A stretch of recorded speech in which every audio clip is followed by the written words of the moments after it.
Khaled from Insaga.com podcast on Rogers TV, and we're at the first ever Port Credit Comedy Festival. So who are you here to see? Deborah Giovanni. She's hilarious. Is that her name? Yes, that's her name. I am here to see the Ryan Belleville from Toronto, native of Toronto, I believe, or Niagara-on-the-Lake. I'm just excited to come out and support Comedy Festival, and I want to see Deborah. She's really awesome. We're here at Backstage, and we're going to talk to the comedians to see what they have to say about Mississauga. Let's check it out.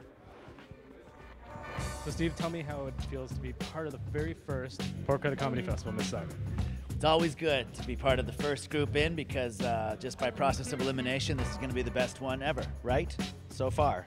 Oh, well, being the first ever Port Credit Comedy Festival, it's overwhelming. I mean, the honors, it's like being the first person to walk on the moon. Oh, it's great. These comedy festivals are always a lot of fun. So kicking it off in a church should be interesting.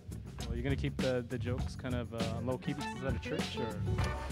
I hadn't really thought about it, to be honest with you. It doesn't really bother me that it's in a church, you know. I don't really, I'm not part of the club or whatever. Where have you been to Mississauga? What do you remember Mississauga? You're gonna put me on the spot. There's a Yuck Yucks Comedy Club that I play once in a while, and I think there's a Swiss Chalet nearby. I think I've gone to the Swiss Chalet. Been to the mall, been to Square One before, which is not a perfect square, by the way. If there's anyone out there that can do something about that, it's a rhombus at best. So what do you think of Mississauga? Great. Is that where we are? Is No, it Mississauga? I thought it was a different place. I thought Port Credit was different than Mississauga. You got Hazel McLaren as your mayor, right? Yeah, McLaren. What did I say? It's a McCallion, Hazel McCallion. Oh, Hazel McCallion. So if Mississauga was sitting in the front row of your show, what would you say to Mississauga? The whole city was sitting in the front row. That would be an amazing show. I would say, who's guarding your houses right now? Because everyone is here at the show. How is Mississauga, all of Mississauga, like is the whole, like all of the people from Mississauga, or like just one entity of person that's named Mississauga? This is a really good question. I would say ease up on the big last and the big name. Come on, get me Missy from now on. Let's shorten it. The kids, Saga. The kids can't go with the big words, so let's just Saga from now on, right? Good, done, done. New law.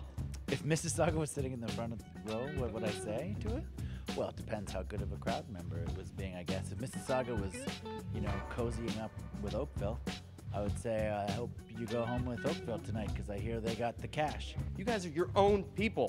You have your own culture. You have your own tiny little mayor that's only 4 apples high. You might get banished. What would you say to me if I was sitting in the front row? Hey, how's it going? I wouldn't want to destroy you, brother. You're wearing a shirt that pretty much says, I love sausage, so... Well, you're short and you're bald. I mean, we could go with those two right away, and obviously you're compensated with the weightlifting a little bit, so that's nice, you know? That hurt. I would say you're a lovely interviewer, Khaled, and thank you for coming out to the show. Would you say my name? Khaled, is that right? What is it then? Khaled. Khaled? Just like salad. Really? Well, that's just weird. Cut me up. What would I Just say to destroy you? me. Are you kidding me? I'd be like, the sexual tension is killing me right now. That's what I would say. Back it up until after the show is what I would tell you. I'm just kidding. And there you have it. We're at the gala, and we're at the opening night, and we talked to all the comedians, and, I'm feeling a little bit insecure, but I'm okay because I think only one of them really cut me up, and the rest, and I got one compliment. The guy said I was a good interviewer. So, you know what? I think the Port Credit Comedy Festival is definitely going to be a huge success over the coming years, and especially this year.